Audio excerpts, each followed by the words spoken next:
So when we're younger, we've had this question: how do we live life to the fullest and live life with no regrets? There is a plan that's taught in the education system and in our communities. This plan says, do good in high school, get good marks, and if you get good marks, you get to go to university and get more good marks. And if you get good marks, you'll graduate and you get a good job.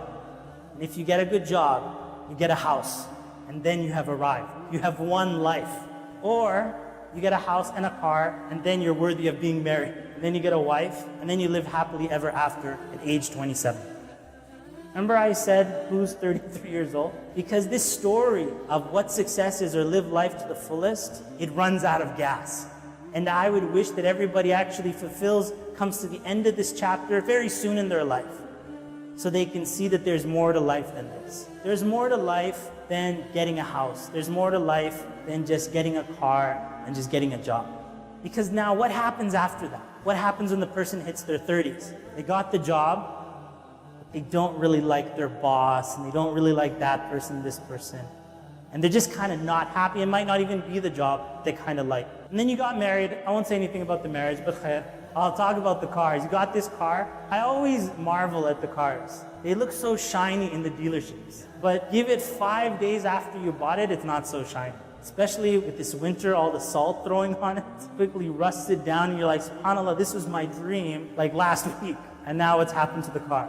So you've arrived at this point, maybe like you're in your 30s, early 30s, and then an alarm clock starts hitting you. And this is the amazing thing about sadness. A lot of people try to shut off that alarm, try to press a snooze button on that sadness alarm. What that alarm is telling you is Allah created you for more than this. There's more that you need to do. But what people try doing in the sadness is pressing this alarm, the snooze button. And yeah, you snooze for about 3 months, and then the sadness kind of creeps up on you. What am I doing with my life? And you press the snooze button again for another 3 months, but then the sadness, as the years go by, the snooze button doesn't work as effectively as it did before. Then this sadness hits, and what I'm talking about is like universal human experience. Because the human being cannot go through life with no purpose. Allah subhanahu wa ta'ala commands that we have a higher purpose, and the body won't let the person just go through life, just eating and drinking and just moving on like that. So then the time comes. Here I'm going to give you what Islam teaches about this. And this isn't necessarily something that you're just going to open up a book and it's going to find it. I had to search for this and go through my own years of trying to discover. So what I'm going to be telling you about is something that you should take note of. I'm going to give you 5 pearls. The first of those pearls, how to live life to the fullest and with no regrets. Here's pearl number 1. You open up the pearl, you open up this clam, this oyster, and inside you see this first pearl. And the pearl says, understand that salah is your life's number 1 priority. The Prophet ﷺ said, the first thing, أَوَّلُ مَا يُسْأَلُ عَنْهُ الْعَبْدُ يَوْمَ الْقِيَامَةِ الصَّلَاةِ. The Prophet ﷺ said, the first thing the slave of Allah will be asked on the day of resurrection is as-salah. So if you're preparing your life not for retirement, but you're preparing your life for this life and the next, for both, and you know that the first thing that you're going to be asked about is your salah, then that's your number 1 priority. Because the Prophet ﷺ said, there's actually 2 narrations of it. One of them says, فَإِنْ صَلُحَتْ, that if his salah is correct, all of his actions will be correct. And if it's not correct, the salah, then all of his actions after that will not be correct. In another narration, the Prophet ﷺ said that if Allah accepts this person's salah, Allah will accept the other deeds. And if Allah does not accept the person's salah, then the other deeds will not be accepted. All the success in your life is found in your dua and in your salah. All your life success, including your house, including your spouse, including your good job, including your happiness, including your children getting good marks. Every single good thing in your life is in your salah and in your dua. It's right there. This is like the incubator of everything in your life. Now I say that, and you see a lot of people go to their prayer, it doesn't seem like this is the case. And if you look at people who do that, they're not making dua to Allah subhanahu wa ta'ala. They do their salah, they come in, come out, Assalamu alaikum, and then they're back to work or just trying to make ends meet. But they're not actually going into their salah as if it is this incubator and with the power of dua. When Allah subhanahu wa ta'ala in one of the surahs, it's in Surah Al-Muzammil, Allah subhanahu wa ta'ala, that it said to the people of hellfire, what caused you to be in hellfire? What got you to this location? And they say, قَالُوا لَمْ نَكُ مِنَ الْمُصَلِّينَ. They say, number one, that we were never one of those people who did our salah. Salah wasn't part of our lives. In another verse, Surah Al-Mu'minun, Allah subhanahu wa ta'ala says, قَدْ أَفْلَحَ الْمُؤْمِنُونَ. Indeed, successful are the believers. And their number one characteristic, الَّذِينَ هُمْ فِي صَلَاتِهِمْ خَاشِعُونَ. Those who have khushu' in their salah. They're concentrating and they're putting their heart into their prayer. The first characteristics of ultimate success. We're not talking about like a small dunya success, but we're talking about dunya and akhirah success. That the first of those gems is that salah is has to be your number one priority. Number two, pearl. So you crack open that oyster, and you're looking at the number two pearl, to live life to the fullest with no regrets. This pearl says that your career doesn't matter. Everybody frets about their career. What am I going to study? What does Allah want me to study? This degree or that? Allah, what do you want?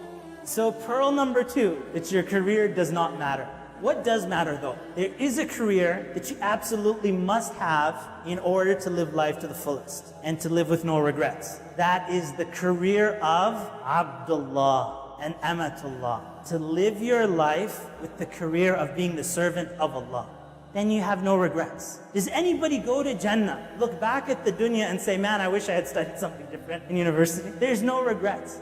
But somebody in hellfire who might say something like that. May Allah subhanahu wa ta'ala protect us.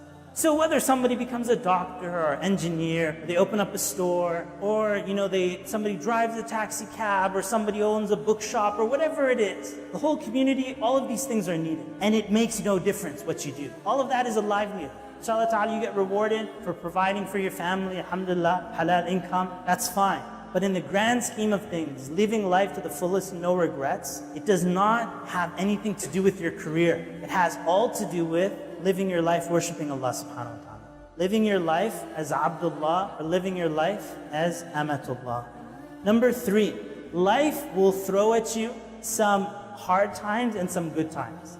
You basically have two things thrown at you, happy times or difficult times. So some of you are in happy times, even though you might be frowning and stuff like that, I understand. And sometimes there's just a plateau, nothing's really moving. But if nothing's really moving, something's coming very soon. It's either going to be happy or it's going to be sad. If you're not doing anything about it, it's probably going to be sad. The Prophet ﷺ taught us how to face this, right? How to face the ups and how to face the downs. And then if you do this, and I would say that telling you how to do it is different than you actually mastering it. And the Prophet ﷺ said, عَجَبًا لِأَمْرِ الْمُؤْمِنِ إِنَّ أَمْرَهُ كُلَّهُ لَهُ خَيْرٌ. Amazing is the affair of the believer, or the life of the believer. So amazing, in my language, so awesome. The life of the believer, everything that happens to a believer is khair for that person. Is khair, is better for them. Prophet ﷺ said, if something difficult happens to the believer, they're patient and it's better for them. If something good happens to the believer, they're thankful and it's better for them. And then the Prophet ﷺ said, وَذَلِكَ لَا يَكُونُ إِلَّا لِلْمُؤْمِنِ. And this is only for the believer. Meaning that it's something that you train, it's iman that you work on, to be able to be patient and to be able to be thankful to Allah subhanahu wa ta'ala. So oyster number three, face life with sabr or shukr. Sabr means patience and shukr means thankfulness. A fourth oyster is prioritize your regrets from now.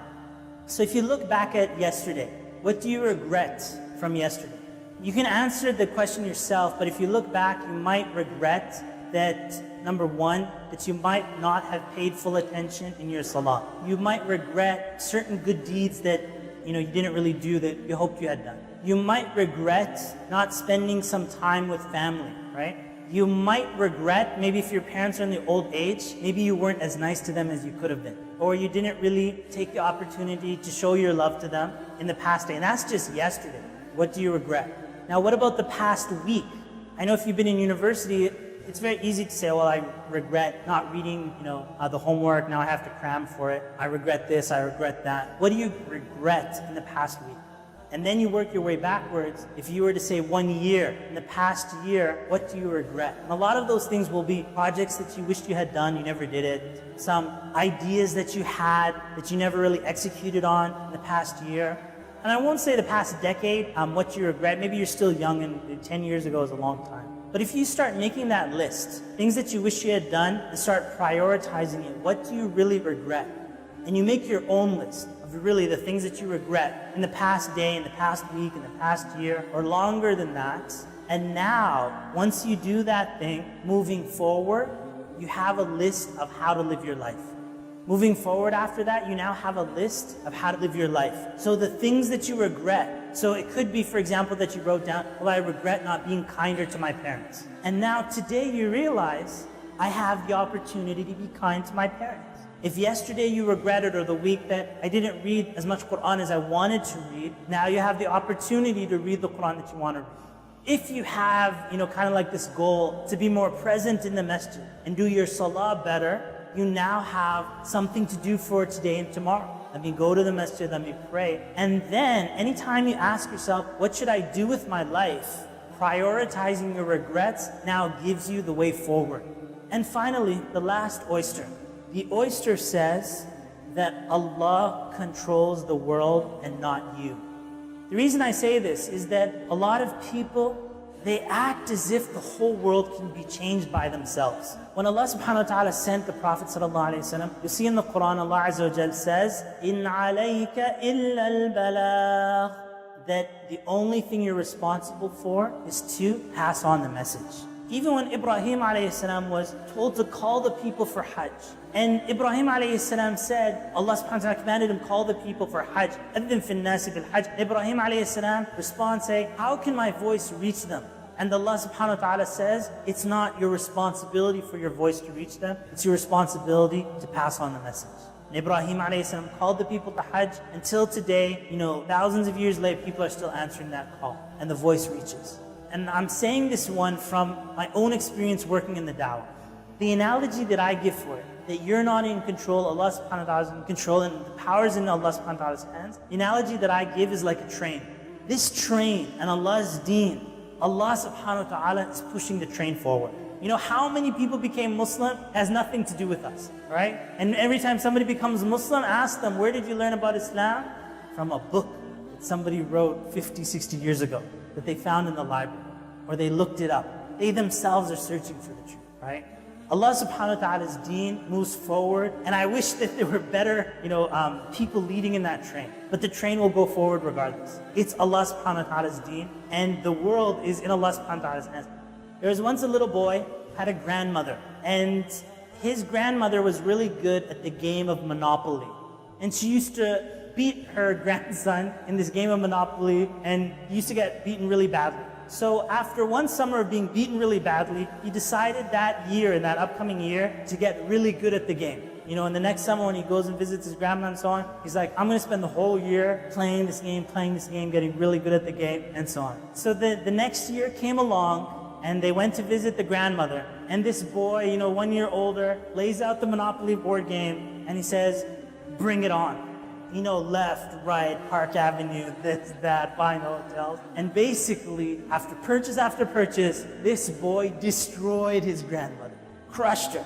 And so as he was, finishing off the game, and his grandmother was going bankrupt, and it was coming to the end, the grandmother had one last move, and with it, she won the game. As the game came to a conclusion, she said, my dear son, even though you've won all of these things, at the end of the game, everything goes back into the box. After everything you've accumulated, and all the toys and gadgets and houses and cars, everything goes back into a little box. So there's nothing really to win in this dunya, because it's all going back into the box. Sooner or later, it's all going to go back into the box. And the sooner you realize that, the sooner you'll win at this game of life. And inshallah ta'ala, your focus won't be here, but it'll be on the dunya and the akhirah. Prioritizing your salah, worshipping Allah subhanahu wa ta'ala, that being your focal point. And from there, all khair and all goodness can come to you, inshallah ta'ala.